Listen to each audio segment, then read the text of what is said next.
ஆண்டவரும் உலக ரட்சகருமாகிய இயேசு கிறிஸ்துவின் நாமத்தினாலே ரெஹோபோத் எழுப்புதல் நற்செய்தி நேரத்திற்குள்ளாக கடந்து வந்திருக்கிற உங்கள் ஒவ்வொருவருக்கும் நான் ஸ்தோத்திரங்களை நான் தெரிவித்துக் கொள்ளுகிறேன். என் தேவன் உங்களோடு கூட இருக்கிறார். என் அருமை ரட்சகராகிய இயேசு கிறிஸ்து உங்களுக்கு வேண்டியதை செய்ய அவர் ஆவலாய் இருக்கிறார். எனக்கு அன்பான தேவ ஜனமே, நீங்களும் அதற்காக காத்து கொண்டிருக்கிறீர்கள் அல்லவா? என் இயேசுவை நம்பிக்கொண்டிருக்கிறீர்கள் அல்லவா? நம்பின ஒருவரையும் அவர் ஒருபோதும் கைவிட்டது கிடையவே கிடையாது. சோர்ந்து போய் இருக்கிறீர்களா? மிகவும் வேதனையின் மத்தியில் இருக்கிறீர்களா? எதிர்பார்ப்போடு இருக்கிறீர்களா? எனக்கு ஒரு ஆசீர்வாதம் கிடைக்காதா? இந்த ஆசீர்வாதத்தின் நிமித்தமாக நான் இன்னும் மனமகிழ்ச்சியாய் இருக்க முடியாதா என்று சொல்லி பலவிதமான சூழ்நிலைகளினாலே பாதிக்கப்பட்ட நிலைமையில் இருந்தாலும் என் தேவன் உங்கள் பட்சத்தில் இருக்கிறார், உங்கள் அருகில் இருக்கிறார். எனக்கு அன்பான தேவ ஜனமே, எனக்கு ஒரு வார்த்தை தேவனிடத்தில் வராதா என்று சொல்லி கூட நீங்கள் காத்து கொண்டு இருக்கிறீர்கள் அல்லவா? இன்றைக்கும் சங்கீத புஸ்தகத்திலே 37ஆம் சங்கீதம் 5ஆம் வேத வசனம் உங்களுக்கு என்று சொல்லி கர்த்தர் இந்த நாள் வார்த்தையை வைத்திருக்கிறார். உன் வழியை கர்த்தருக்கு ஒப்புவித்து அவர் மேல் நம்பிக்கையாயிரு, அவரே காரியத்தை வாய்க்க பண்ணுவார். என் அருமை இரட்சகராகிய தேவன் அவர் கூறுகிறார், நான் காரியத்தை வாய்க்க பண்ணுவேன் என்று சொல்லி கூறுகிறார். இந்த சங்கீதத்தை எழுதி இருக்கிற அந்த சங்கீத ஆக்கியோன் கூறுகிறார், அவரே காரியத்தை வாய்க்க பண்ணுவாராம். எனக்கு அன்பான தேவ ஜனமே, என் காரியம் வாய்க்காதா? எனக்கு ஒரு ஆசீர்வாதம் கிடைக்காதா? நன்மை இருக்காதா? மேன்மை இருக்காதா? இதனுடைய முடிவு நல்ல ஒரு சந்தோஷத்தை கொடுக்காதா என்று சொல்லிதானே காத்து கொண்டு இருக்கிறீர்கள்.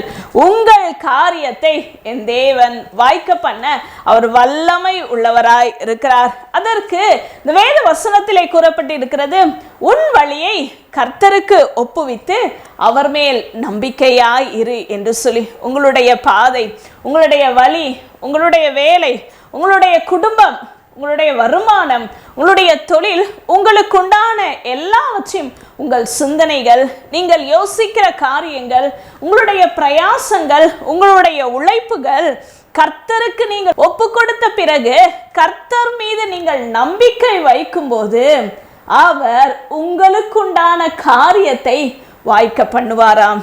ஏனென்றால் அவர் காரியத்தை வாய்க்க பண்ணக்கூடிய தேவனாய் இருக்கிறார். ஒருபோதும் நம்பினவர்களை அவர் விட்டதே கிடையாது. எனக்கு அன்பான தேவச்சனமே, உங்கள் வழியை நீங்கள் யார் மீது வைத்திருக்கிறீர்கள்? ஏதோ ஒரு மனிதர்களை நம்பி இருக்கிறீர்களா? அல்லது இவர்களிடத்திலே நான் நம்பிக்கையாக இருக்கிறேன், அவர் கண்டிப்பாக செய்து முடித்து விடுவார் என்று சொல்லி இருக்கிறார்கள், கண்டிப்பாக அவர் செய்து முடிப்பார் என்று சொல்லி அதற்காக நீங்கள் காத்து கொண்டு இருக்கிறீர்களா? அவர்கள் மீது உங்களுடைய நம்பிக்கையை வைத்துக் கொண்டு இருக்கிறீர்களா? செய்வார்கள். மனிதர்கள் மூலமாக தான் கர்த்தர் பேசுவார், இடைபடுவார், அவர் செயல்படுத்துவார். ஆனால் முழு நம்பிக்கையை தேவன் மீது மாத்திரமே வையுங்கள். இன்றைக்கும் வேத புத்தகத்தில் இருந்து அப்படிப்பட்ட ஒரு தெய்வ மனிதரை குறித்து நான் உங்களுக்கு எடுத்து காண்பிக்க இருக்கிறேன். ஆதியாகமம் புத்தகத்திலே 26ஆம் அதிகாரத்திலே 2, 3ஆம் வேத வசனங்களை நாம் பார்க்கலாம். கர்த்தர் அவனுக்கு தரிசனமாகி, நீ எகிப்துக்கு போகாமல் நான் உனக்கு சொல்லும் தேசத்திலே குடியிரு, இந்த தேசத்திலே வாசம் பண்ணு, நான் உன்னோடே கூட இருந்து உன்னை ஆசீர்வதிப்பேன், நான் உனக்கும் உன் சந்ததிக்கும் இந்த தேசங்கள் யாவையும் தந்து உன் தகப்பனாகிய ஆபிரகாமுக்கு நான் இட்ட ஆணையை நிறைவேற்றுவேன். எனக்கு அன்பான தேவ ஜனமே, இப்பொழுதும் நாம் வாசித்த அந்த வேத வசனத்திலே கூறப்பட்டு இருக்கிறது, எகிப்துக்கு போகாமல் என்று சொல்லி கர்த்தர் ஈசாக்கு என்ற ஒரு தேவ மனிதனிடத்திலே கூறுகிறார். இப்பொழுது சொல்லக்கூடிய இந்த காலம் என்ன காலம் என்று சொல்லி நாம் அறிந்தோம் என்றால் இது ஒரு பஞ்ச காலமாய் இருக்கிறது. பஞ்சகாலம் என்றால் வானத்திலிருந்து மழை பொழியாத ஒரு நாட்களாய் இருந்து கொண்டிருக்கிறது. அதாவது பூமியெல்லாம் வறட்சியாய் இருக்கிறது, விளைச்சல் கிடையாது, ஆகாரமற்ற ஒரு சூழ்நிலையிலே ஜனங்கள் எல்லாரும் பஞ்சத்தினாலே அவர்கள் காணப்பட்டு கொண்டிருக்கிறார்கள். அந்த நேரத்திலே கர்த்தர் ஈசாக்கினிடத்திலே கூறுகிறார், நீர் அருகில் இருக்கிற தேசமாகிய எகிப்து தேசத்துக்கு நீ போகாதே, நான் உனக்கு சொல்லும் தேசமாகிய இந்த தேசத்திலே, கேராரூர் என்ற ஒரு தேசத்திலே இந்த ஈசாக்கு வாசம் செய்து கொண்டிருக்கிறார். இந்த தேசத்திலே நீ இங்கேயே இரு, இங்கேயே வாசம் பண்ணு என்று சொல்லி, இங்கேயே நீ குடியிரு என்று சொல்லி கூறுகிறார். எனக்கு அன்பான தேவ ஜனமே, இருக்கிற சூழ்நிலையை பார்க்கும்போது பஞ்சமாய் இருக்கிறது. விளைச்சல் கிடையாது, மழை கிடையாது, ஆகாரம் கிடையாது, தண்ணீர் கிடையாது. அதாவது அந்த இடத்திலே ஒரு மனிதன் வாழக்கூடிய எந்தவித சூழ்நிலையும் அற்ற ஒரு நிலைமையில் வனாந்திரத்தை போல இப்பொழுது இருந்து கொண்டிருக்கிறது. ஈசாக்குக்கும் குடும்பம் இருக்கிறது, மனைவி இருக்கிறார்கள், 2 பிள்ளைகள் இருக்கிறார்கள். இவர்களை நம்பி இருக்கிற ஒரு சில வேலைக்காரிகள் இருக்கிறார்கள், மிருக ஜீவன்கள் இருக்கிறது, ஈசாக்கினுடைய தொழிலும் இருக்கிறது, அதன் நிமித்தமாக தான் செய்யக்கூடிய வரக்கூடிய வருமானமும் இருக்கிறது. பஞ்சமுள்ள தேசத்திலே, பஞ்சம் இருக்கிற இடத்திலே வாழ முடியுமா? வாழ்வாதாரமற்ற ஒரு நிலைமை தான் காணப்பட்டு கொண்டிருக்கிறது.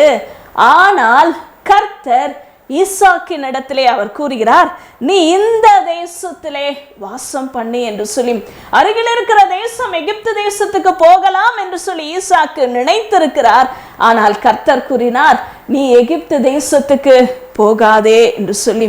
எனக்கு அன்பான தேவ ஜனமே, நீங்கள் உங்களுடைய வழியை கர்த்தரிடத்திலிருந்து வருகிற ஆலோசனையின் பக்கமாக நீங்கள் செவிசாய்த்து இருக்கிறீர்களாம், அல்லது உங்களுடைய கண்களினாலே பார்க்கிற சூழ்நிலைகள், மனிதர்கள் இருக்கிற இடங்கள் எல்லாம் செழிப்புள்ளது போல இந்த வேலையை செய்து கொண்டால், இந்த தொழிலை நான் செய்து கொண்டிருந்தால், அல்லது இப்படிப்பட்ட காரியத்தை நான் செய்தால் நலமாக இருக்கும், உலகத்தில் இருக்கிற ஆலோசனைகள் எல்லாம், சுற்றி இருக்கிற மனிதர்களுடைய ஆலோசனைகள் எல்லாம் இப்படியா இருக்கிறது, இதுதான் இப்பொழுது இருக்கிற காலகட்டத்திற்கு ஏற்றதும் நன்மையுமா இருக்கிறது என்று சொல்லி உங்களுடைய சுய ஆலோசனை, சுய எண்ணங்கள், சுய காரியங்கள், உங்களுடைய கண்களினாலே பார்க்கிறவைகளை நம்பிக்கொண்டிருக்கிறீர்களா?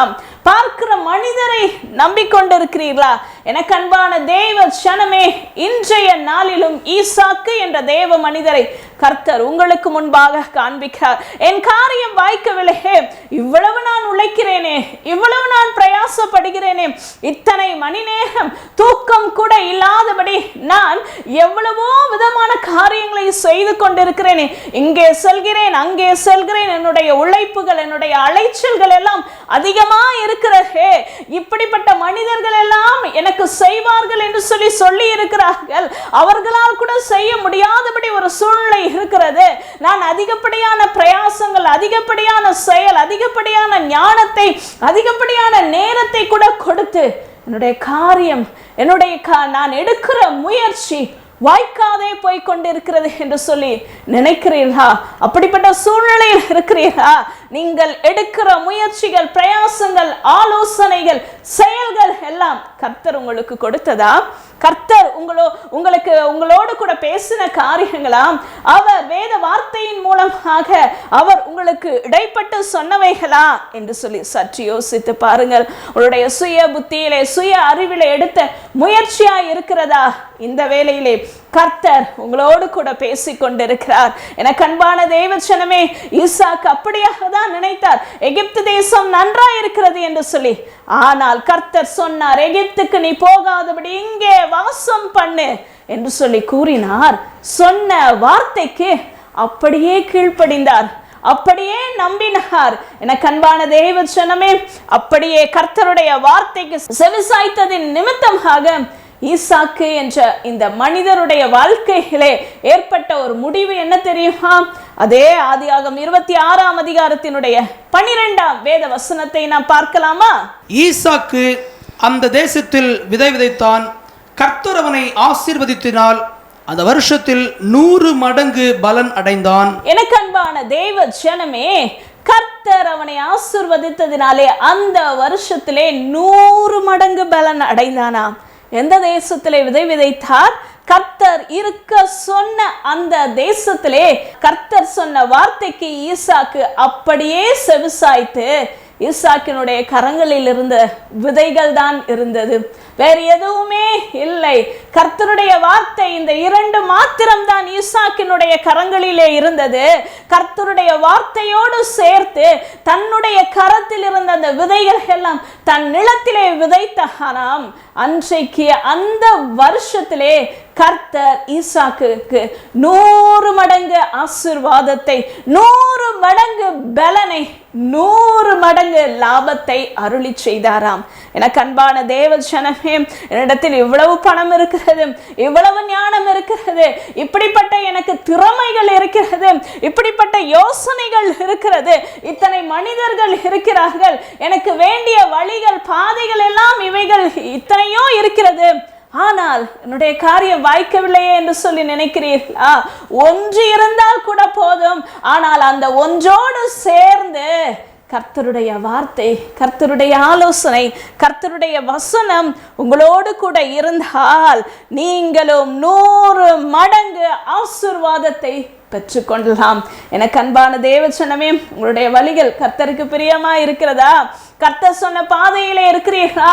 எந்த வேலையிலே இருக்கிறீர்கள்? என்ன தொழிலை செய்து கொண்டு இருக்கிறீர்கள்? எந்த குடும்பத்திலே இருக்கிறீர்கள்? யாரோடு நீங்கள் பழக்கம் உள்ளவர்களாக இருக்கிறீர்கள்? எல்லாவற்றையும் சற்றாராய்ந்து பாருங்கள். இவைகள் எல்லாம் கர்த்தருடைய ஆலோசனையின்படியே தான். நான் இருக்கிற இடம் கர்த்தருடைய ஆலோசனையின்படி, கர்த்தருடைய சித்தத்தின்படி தான் நான் இங்கே இருக்கிறேனா, அல்லது என்னுடைய சுய சித்தத்தின்படி நான் வாழ்ந்து கொண்டிருக்கிறேனா? சற்று உங்களை நீங்கள் ஆராய்ந்து பார்க்கும்போது கர்த்தர் உங்களுக்கு வேண்டிய நல் ஆலோசனைகளை கொடுக்க வல்லமை உள்ளவராய் இருக்கிறார். செய்ய வேண்டியது ஒரே ஒரு காரியம்தான். கர்த்தருடைய வார்த்தைக்கு கீழ்ப்படிந்து அவர் மேல் நம்பிக்கையாய் இருக்கும்போது கர்த்தர் கண்டிப்பாக உங்களுடைய வழியை வாய்க்க பண்ணுவார். அன்றைக்கு ஈசாக்கினுடைய வழியை வாய்க்க பண்ணின தேவன், ஈசாக்கு ஒன்றுமேலை, பஞ்சமுள்ள இடம்தான், பஞ்சமுள்ள தேசம்தான், பஞ்சமுள்ள காலம்தான். ஆனால் அந்த காலத்திலே கூட கர்த்தர் 100 மடங்கு ஆசீர்வாதத்தை கொடுக்க முடியும் என்றால் உங்களுக்கு நன்மையானதை அவர் செய்யாமல் இருப்பாரா?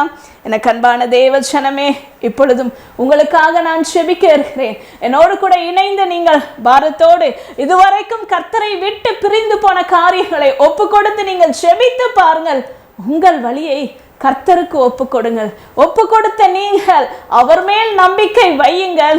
கர்த்தர் கண்டிப்பாக உங்களுடைய வழியை வாய்க்க பண்ண, உங்களுடைய காரியத்தை வாய்க்க பண்ண அவர் வல்லமை உள்ளவராயிருக்கிறார். தலை தாழ்த்தி நாம் செபிப்போமாம். மகா இரக்கமும் கிருபையும் உள்ள எங்கள் தகப்பனே, இப்பொழுதும் நீர் எங்களோடு கூட பேசின உடைய வார்த்தைகளுக்காக உமக்கு ஸ்தோத்திரம் இயேசுவே. ஆம் கர்த்தாவே, நாங்கள் எங்களுடைய மனம் போன போக்கிலே ஆண்டவரே அப்பா, அல்லது பலம் மற்ற மனிதர்களை நம்பி, என்னுடைய சுய ஞானத்தை நம்பி, என்னுடைய சுய அனுபவங்களை நம்பி, நான் பார்க்கிறவைகளை நம்பி அதன் பின்பாக சென்று கொண்டு விட்டதின் நிமித்தமாக அநேக இழப்புகள் தான் ஏற்பட்டிருக்கிறது, அநேக அவமானம், அநேக நஷ்டங்கள் தான் ஏற்பட்டிருக்கிறது இயேசுவே என்று சொல்லி இப்பொழுதும் யார் யாருடைய தேவ சமூகத்திலே அறிக்கையிட்டு ஒப்பு கொடுக்கிறார்களோ இயேசுவின் நாமத்தினாலே ஆண்டவரே, இப்பொழுதே அவர்களை நீர் மன்னித்து இயேசுவின் நாமத்தினாலே இப்பொழுதே ஆண்டவரே அவர்கள் தங்களுடைய வழியை உம்முடைய கரத்திலே ஒப்பு கொடுக்கிறார்கள். நீர் அவர்களுக்கு நல் ஆலோசனைகளை கொடுத்து நீர் அவர்கள் வாழ வேண்டிய, அவர்கள் 100 மடங்கு ஆசீர்வாதத்தை பெறக்கூடிய ஆண்டவரே அப்பா, நல்ல ஒரு வார்த்தையை நீர் அருளி செய்கிற தயவிற்காக உமக்கு நன்றி தகப்பனே. உம்மீது ஆண்டவரே தங்களை ஒப்பு கொடுத்து இன்னும் உம்மீது நம்பிக்கை வைக்கிற இவர்களுடைய காரியத்தை இயேசுவின் நாமத்தினாலே வாய்க்க பண்ணுங்கப்பா. மக்கு ஸ்தோத்திரம் இயேசுவே. இவர்கள் காரியத்தை வாய்க்க பண்ணக்கூடாதபடிக்கு இவர்களுக்கு விரோதமாய் எழும்பி வருகிற எல்லா விதமான பிசாசின் கிரியைகள் இயேசுவின் நாமத்தினாலே சுட்டரித்து நான் ஜெபிக்கிறேன் இயேசுவே. இப்பொழுதே இவர்களுடைய காரியங்கள் எல்லாவற்றையும் நீர் வாய்க்க செய்து 100 மடங்கு ஆசீர்வாதத்தை இந்த நாட்களிலே, இந்த மாதத்திலே, இந்த வருடத்திலே நீர் கொடுக்க போகிற தயவிற்காக மக்கு நன்றி நன்றி நன்றி தகப்பனே. எல்லா துதி கன மகிமை ஒருவருக்கே நான் செலுத்துகிறேன். அப்பிரயோஜனமான நான் உம்முடைய கடமை மாத்திரம் செய்தேன் ஆண்டவரே. மீட்பரே இயேசு கிறிஸ்துவின் நாமத்தில் ஜெபிக்கிறேன் நல்ல பிதாவே, ஆமேன் ஆமேன். எனக்கு அன்பான தேவ ஜனமே, உங்கள் வழியை கர்த்தரிடத்திலே கரத்திலே ஒப்புக்கொடுங்கள். உங்கள் காரியத்தை என் தேவன் வாய்க்க பண்ணுவார். God bless you. கிறிஸ்துவுக்குள் பிரியமானவர்களே, ஆண்டவராக இயேசு கிறிஸ்து நாமத்திலே நான் வாழ்த்துகிறேன். நாளை கூட கேட்ட வார்த்தையின்படி உங்கள் காரியத்தை அவர் வாய்க்க பண்ணுவார். வேதம் சொல்லுகிறது, அவன் செய்வதெல்லாம் வாய்க்கும் என்று சொல்லி. ஒருவேளை ஏதோ ஒரு காரியத்தில், ஏதோ ஒரு சூழ்நிலை, அல்லது ஏதோ ஒரு காரியம் இன்னும் உங்கள் வாழ்க்கையிலே வாய்க்காதபடி, அது உங்களுக்கு கிடைக்காதபடி இருந்தது ஆனால் கர்த்தர் இந்த நாளை அதை வாய்க்க செய்ய அவர் வல்லவராக இருக்கிறார். இதனாலே கூட ஒவ்வொரு நாளும் தேசத்திற்காக நாங்கள் ஜூம் ஆப்பின் மூலமாக மதியம் 2 மணி முதல் 3:20 மணி வரைக்கும் நாங்கள் ஜெபித்துக் கொண்டிருக்கிறோம். ஒருவேளை நீங்களும் இந்த ஜெபத்திலே பங்கு பெற வேண்டுமானால் கீழ்காணும் எண்ணுக்கு நீங்கள் தொடர்பு கொள்ளுங்கள். நாங்கள் உங்கள் லிங்க் அனுப்பி வைப்போம். நீங்களும் எங்களோடு கூட இணைந்து ஜெபியுங்கள். கர்த்தர் தாமே உங்களை ஆசீர்வதிப்பாராக. God bless you.